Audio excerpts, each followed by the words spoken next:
Ada namanya puasa. Ya, ada puasa. Puasanya seperti apa? Ya, kalau rutin saja, misalkan kita bahas tentang puasa Senin Kamis 2 kali 4, 8, sama 3 sebulan. 11 hari sebulan kita, dalam sebulan kita berpuasa. Ya. Dan tenang Bu sekalian, bagi Anda yang, mungkin bagi yang belum suka puasa ya, yakinlah bahwa maghrib itu pasti akan tiba. Tenang aja. Kayak nggak ada maghrib aja, maghrib itu pasti datang gitu loh. Kayak biasa tuh mulai mau puasa, setannya udah datang luar biasa. Panas loh, apalagi cuaca ekstrim yang menjelang akhir zaman. Segala macam lah setannya datang. Apalagi pakai dalil, ada satu dalil yang sering banget dipakai tuh. Ada temannya ngajak makan. Betul? Rasul saja. Teman yang tadi lagi tanda kutip jadi setan, tanda kutip. Rasul aja waktu mau berbuka dihidangkan makanan, beliau buka loh. Ya karena Rasul sering puasa. Ini puasa udah jarang-jarang gitu kan. Gitu. Ya. Itu tools ya, software kalau bahasa saya. Ya, software itu ya tadi, ya aplikasi yang Allah ciptakan dalam bentuk ibadah. Ya. Ada tadi sholat, ada doa, ada puasa. Ya. Ada lagi apa? Banyak sebenarnya. Puncaknya adalah haji atau umroh. Haji umroh itu kan murah semua kan? Yang murah semua. Bahkan kalau kita baca dalam surat Al-Baqarah itu, wala rafasa wala fusuk wala jidal fil hajj. Ya, haji itu kita nggak boleh rafas, fusuk, ya nggak boleh jidal. Untuk apa? Untuk hatinya ditata. Artinya, kalau seandainya kita bisa merasakan kenikmatan dalam atau memandang Ka'bah atau mungkin sholat di depan Ka'bah misalkan, maka demikian juga kita harus bisa merasakan itu di sini gitu. Itu kenikmatan. Sehingga nanti apa? Sehingga nanti ada teman ngajak kita makan ini, makan itu segala macam, kita lagi ngaji, lagi doa, lagi apa, kita jauh lebih menikmati itu daripada makanan tadi. Karena makanan itu fisik, dunia. Ya, jangan tertipu. Ya, latihannya gimana nanti? Nah, salah satu latihannya teman-teman bisa coba waktu lagi kondangan. Kan banyak makan tuh. Nah, coba waktu kondangan jangan banyak makan. Tahan di kondangannya. Pulangnya balik lagi dia. Ya. Saya kemarin kondangan di mana, di Bandung itu ada saudara nikah gitu. Makan apa, sukiyaki apa gitu kan. Ambil buah sedikit sama sukiyaki sedikit sudah. Saya mencoba mendidik wa nunazzilu minal Qur'an ma huwa syifaa'un rahmatul lil mu'minin, kata Allah, dan kami jadikan Al-Qur'an itu sebagai penyembuh. Jadi kalau Anda baca Quran, minta sama Allah, ya Allah jadikan Al-Qur'an ini penyembuh sakit hatiku, maka sakit hatiku penyakit di hatiku, penyakit di kolbuku. Minta sama Allah boleh.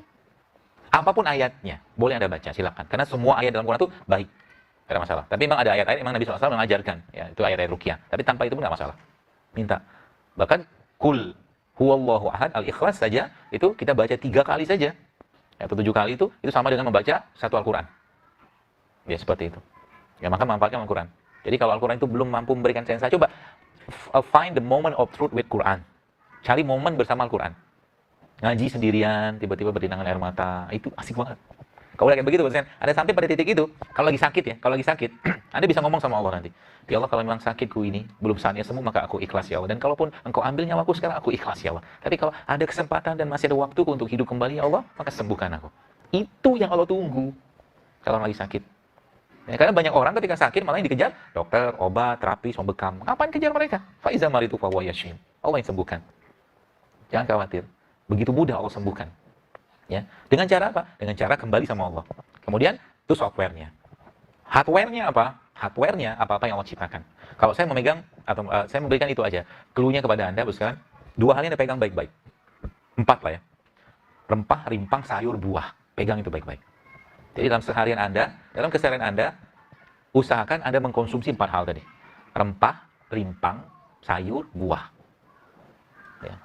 Rempah, rimpang, sayur. Rempah itu apa? Ya udah tahu lah. Kayak misalkan cengkeh, kayu manis, ya. Itu kan rempah-rempahan tuh. Bunga lawang, gitu kan. Itu bisa dibikin minuman. Bisa. Anda mau diinfus boleh atau dibikin minuman boleh.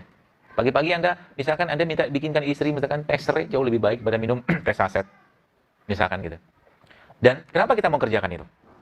Jadi pertanyaannya, kenapa kita mau bersusah payah mengerjakan itu? Ya. Apakah itu bersusah payah? Sebenarnya enggak juga. Tapi balik-baliknya, innamal a'malu binniyat. Kalau kita melaksanakan hidup sehat sebagai bentuk ketaatan dan rasa syukur kita kepada Allah, maka dapat pahala. Contoh misalkan begini, kita minum air, saya baca bismillah, misalkan, saya minumlah. Dapat pahala, minum air. Ya, bahkan kalau kita ngerti caranya, minum kayak begini Anda bisa dapat banyak pahala. Cara gimana? Contoh nih ya, bismillah. Alhamdulillah, bismillah. Alhamdulillah, bismillah. Gitu, Ibnu Abbas minum air. Sampai airnya habis, bismillah, alhamdulillah, bismillah, alhamdulillah. Kalau nggak repot, kalau nggak ada kerjaan.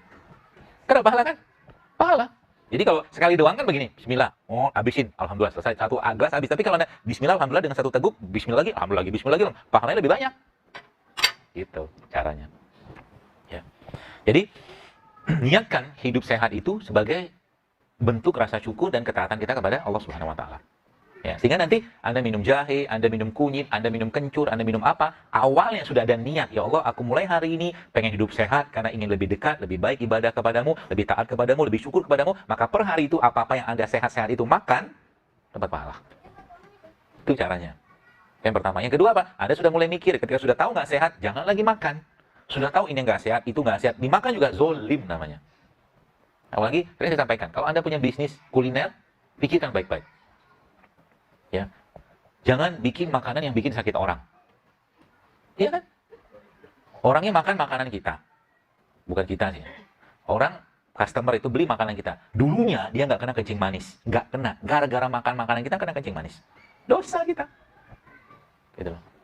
Kita bikin minuman, contoh. Ya, minumannya nggak sehat. Orangnya misalkan dulunya nggak ada darah tinggi, misalkan. Karena minuman tadi segala macam, memang itu tidak kita bisa mengatakan itu penyebab itu doang, tapi itu salah satu kontributornya gitu loh. Dosa kan? Ya lebih baik kita apa? Bikin makanan yang sehat. Sehingga nanti apa? Ya Allah, aku niatkan membuat makanan sehat untuk aku jual kepada kaum muslimin dalam memenuhi hajat kaum muslimin mendapatkan makanan sehat. Itu pahalanya sama kayak yang tadi, Masjid Nabawi tadi. Jauh lebih baik. Gitu loh. Maka ada satu ibu-ibu itu Masya Allah di Bogor ya. Dia banyak ngambil resep-resep dari saya. Tidak apa-apa, saya yang sudah halalkan semua. Itu dia cerita, Masya Allah ya. Jadi jualan kunyit, jualan apa tuh, subhanallah bisa 300-500 botol Pak sehari Pak. Lumayan kan? Satu botol 20.000. Itu aja sendiri. Ya, sehari dia bisa jual. Tapi yang luar biasanya apa? Banyak orang hamil dari itu tadi. Dari produk ini tadi. Asbab dari produk. Orang hamil. Ibu-ibu, Masya Allah. Dia kasih banyak testimoni ke saya tuh. Dikirim apa ke DM gitu kan. Subhanallah. Tuh, ambil peluang mengambil hajat orang lain. Itu maksudnya. Banyak caranya bos sekalian, ya seperti itu. Ya, jadi ada hardware-nya. Jadi hardware itu apa? Kalau kita di sini itu tidak termasuk dari apa-apa yang atau mungkin harus sudah termasuk dari apa-apa yang Allah dan Rasul sampaikan. Contoh mungkin ya madu mungkin, kemudian habatus sauda, zaitun, ya. Kemudian lagi banyak lah ya. Buat tin, ya. Pernah saya share juga tentang bagaimana dahsyatnya setiap ada penyebutan tin, wa tin wa zaitun, selalu ada tin sama zaitun. Itu ternyata dalam risetnya, itu ternyata tin ya dengan perbandingan 1:7 kalau nggak salah dengan zaitun yang Al-Quran tersebutkan, itu ternyata bisa menjadi membuat senyawa anti kanker gitu kan, tin sama zaitun. Jadi sesuatu yang diteliti lah ya, seperti itu. Jadi itu, kalau seandainya tadi kan kita bicara rempah tadi, rempah ada rimpang. Rimpang itu kayak kunyit segala macam ya, kunyit, kencur ya, temulawak. Minumlah tiap hari itu, karena bahan bakar kita situ, bahan baku kita ada di situ. Ya, kurangi sudah minuman-minuman kemasan. Jadi kalau Bapak Ibu teman saya biasanya yang saya perhatikan yang sudah benar-benar mulai mengikuti pola-pola sehat seperti ini, yang diniatkan semua karena ketaatan kepada Allah Subhanahu wa taala, maka biasanya masuk supermarket sudah bingung mau beli apa. Betul nggak? Betul. Masuk supermarket sudah bingung, paling-paling beli air putih. Supermarket biasa, minimarket lah itu kan. Supermarket masih banyak kadang-kadang buah-buahan juga sama macam. Tapi minimarket biasa tuh banyak yang nggak sehat di sana. Ya, jadi beli air putih. Tidak semua juga air putih sehat. Dia udah mulai mikir. Jadi dia kenapa? Udah mulai mikir begitu kenapa? Dia udah mulai mencintai dan menyayangi badannya. Ya, kenapa? Allah sudah menciptakan badan itu dengan sangat-sangat sempurna. Maka jangan dikotorin lagi. Ya. Nah, lalu jadi bagaimana pola-pola makan Nabi? Lagi saya sampaikan bahwa Islam itu sangat sederhana dalam urusan makanan. Ya. Apakah Nabi menggunakan konsep kalau sekarang mungkin food combining? Ya mungkin saja. Ya, tapi tidak dijelaskan secara detail. Nabi makan hari Senin makan apa, Selasa apa, Rabu apa, nggak ada. Karena itu bukan hal yang penting banget dalam Islam. Makan ya secukupnya. Apalagi kita di Indonesia, ada makanan lokal sini, makan aja. Ya. Di mana bumi dipijak, itu yang dijunjung. Orang Indonesia cocok dengan makan dari apa? Dari makanan-makanan orang-orang lokal di sini. Contoh mungkin kita cocok dengan makan karedo, gado-gado, lotek, segala macam. Kita nggak cocok makan pizza. Gitu misalkan. Makan orang sana kan. Dan memang dengan kearifan lokal budaya-budaya kita itu banyak sekali banyak makanan-makanan yang kita bisa optimalkan dan kita bisa makan konsumsi. Ya. Contoh saja bagaimana orang tua kita dulu makan, gitu loh sebenarnya. Ya. Snacknya diperbaiki, makan diperbaiki, makan jangan berlebihan. Ya. Anda mau pakai paleo, diet paleo boleh, diet paleo itu dia cenderung ke makanan-makanan yang raw, mentah. Atau Anda mau pakai food combining, silakan aja, tidak masalah. Intinya apa? Intinya dia harus halal, dia harus sehat atau thayyib dan tidak berlebihan. Itu aja sebenarnya. Bagaimana caranya itu? Bagaimana cara ngaturnya? Kan Nabi udah jelaskan. Al-Quran menjelaskan secara umum. Wa kulu wasrubu wa la tusrifu, kata Al-Quran. Makan jangan berlebihan. Maka Nabi memberikan petunjuk apa? Sepertiga makan, sepertiga minum, sepertiga udara. Petunjuknya begitu. Ya, jadi makan tidak untuk kenyang. Makan kita cukup untuk menegakkan tulang-tulang kita untuk beribadah kepada Allah Subhanahu wa taala. Itu kata kuncinya. Ya. Jadi kalau kita sudah dapat clue itu, maka kita tahu kapan berhenti, kapan makan, kapan tidak makan gitu loh. Ya, kalau dapat pola-pola kayak begitu. Dan pahamilah baik-baik bahwa zaman ini, di zaman sekarang begini, banyak makanan yang tidak layak, tidak perlu, bahkan tidak butuh sama sekali kita konsumsi. Ya, terutama makanan-makanan olahan. Ya, daging-daging olahan ya yang ada di misalkan di pizza seperti itu ya. Jadi jangan dijadikan makanan-makanan harian. Terutama ibu-ibu nih.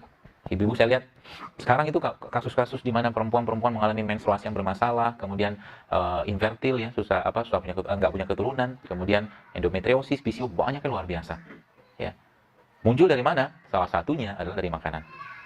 Makanan seperti apa? Anda sudah tahu kok sebenarnya mie ayam itu nggak sehat. Kita sudah tahu. Tapi kenapa dimakan? Kenapa dimakan? Karena enak. Enak tapi nggak sayang sama badan kan? Dan bagi Anda yang masih belum menikah, makanan yang Anda makan saat ini akan diwariskan gennya ke anak-anak nanti. Jadi kalau anak-anaknya nanti mungkin sering sakit-sakitan, atau mungkin tiba-tiba lahir pun sudah banyak penyakit-penyakit yang cukup berat ya, bawaan dari bapaknya, ibunya. Ya. Maka jangan lagi nyampain badan.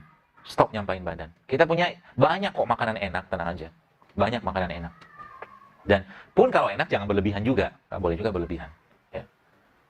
Saya makan bakso nggak? Makan, tapi tidak bakso biasa. Jarang juga makan bakso. Mie ayam makan nggak? Nggak, udah berapa tahun nggak makan mie ayam. Kerupuk? Jarang. Ya, kecuali kerupuk yang sehat. Ada kerupuk yang sehat? Ada. Makanya pas di Bandung ada satu restoran yang sehat di sana itu, saya dikasih kerupuk. Kerupuknya dari sorghum. Tepung sorghum gitu kan. Itu dia tidak digoreng tapi di oven. Gitu. Minyak goreng sehat nggak? Minyak goreng sawit gitu kan. Kalau nggak digoreng, kalau nggak dipanaskan sehat aja.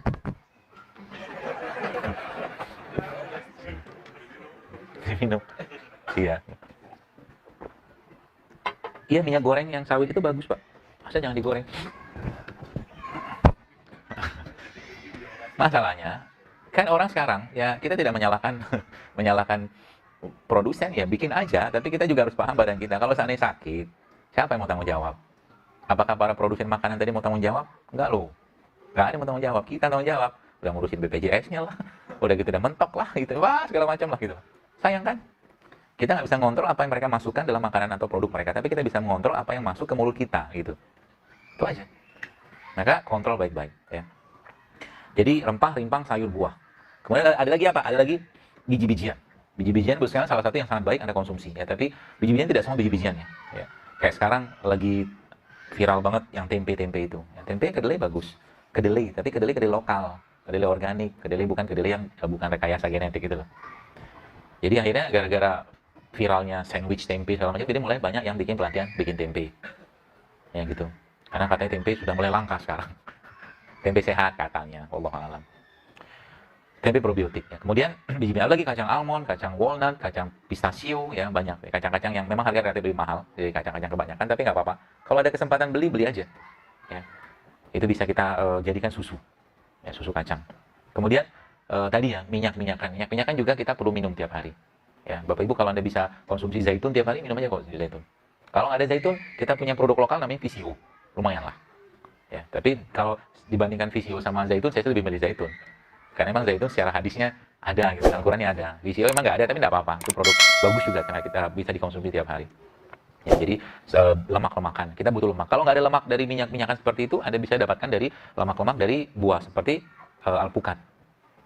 Alpukat itu lemaknya baik. Ya, jadi inilah khazanah-khazanah atau mungkin ciptaan-ciptaan Allah yang kita bisa optimalkan dalam keseharian kita ya.